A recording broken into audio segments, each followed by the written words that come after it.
थांनाय मे दाननि 16 खालार बिस्तिबार सानखालि 18 बोसोर बैसोनि लाइमोन सेंग्राया गोमानानै दं।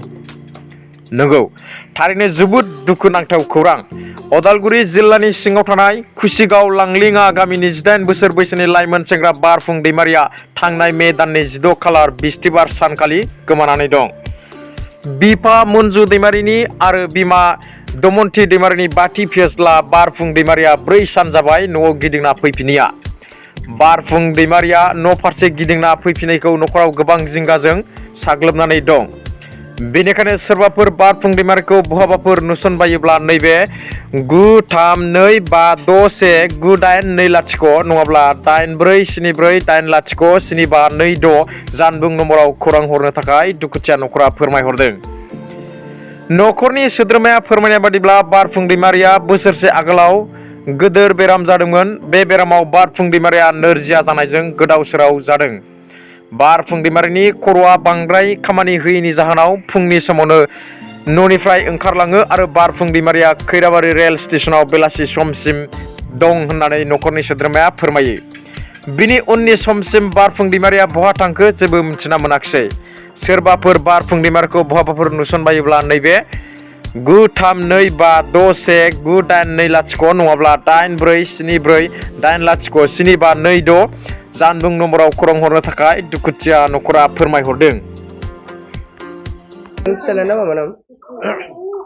बारफुं दैमारि माला गोमादोंमोन नोंसोरलाय? थांनाय बृहस्पतिबार खालि फुंनि 7 बाजासोनिफ्राय बे न'निफ्राय ओंखारलांदों। ओमफ्राय खोनानो मोनदों खैराबारि रेल स्टेशनाव दङमोन होननानै। मा गामिनि ओरैनो? खुसिगाव लांलिङा। फिसाला मा नाममोन? बारफुं दैमारि। खुलुमबाय। नोंथांनि न'खरनि सोर गोमादों? आंनि बिबोनां जायो बारफुं दैमारि। थांनाय बृहस्पतिबार खालि तारिखआ 16 तारिखमोन। ओमफ्राय फुंनि 7 बाजानिफ्रायनो न'निफ्राय ओंखारलांनायनिफ्राय खोनानाय मोनदों खैराबारि स्टेशनाव थांदोंमोन होननानै। ओमफ्राय साइकेलफोराबो बेयावनो दोङो। ओमफ्राय बिनि अंखारनाय जों मिथिदों खैराबारि स्टेशनाव दोङोमोन होननानै। ओमफ्राय दिनावलागि न'आव मोनाखै, जोङो मोनफायाखै न'आव। बेराम जादोंमोन बोसोरसे सिगाङाव। बेराम जानायाव मुलि सुलि जानायावनो बेखौ बांहाय माबा जाना थाबाय, मानसिया आदां गादां बायदि जाना थादो। आदां गादां जाना थानायावहाय ओमफ्राय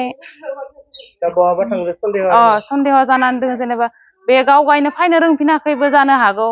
जेनेबा सोरबाफोर नुबाय बायदोब्ला जेनेबा जेबो खालामनाङा, न'आव मोजाङै खबर हरबानो जाबाय। बे गोमाजानाय जे गथ'आ बे मा जागानि? बेयो गामिया जाबाय खुसिगाव लांलिङा। ओमफ्राय थानाया टंला, डिस्ट्रिक्टआव उदालगुरि। ओमफ्राय पस्ट अफिस निस्लामारि। सोरबाफोर जुदि लामा सामाफोराव नुबाय बायोब्ला जोंनि कन्टेक्ट नाम्बाराव नैबे कन्टेक्ट नाम्बाराव खिथाहरबानो जाबाय। कन्टेक्ट नाम्बारा जाबाय 9325619820।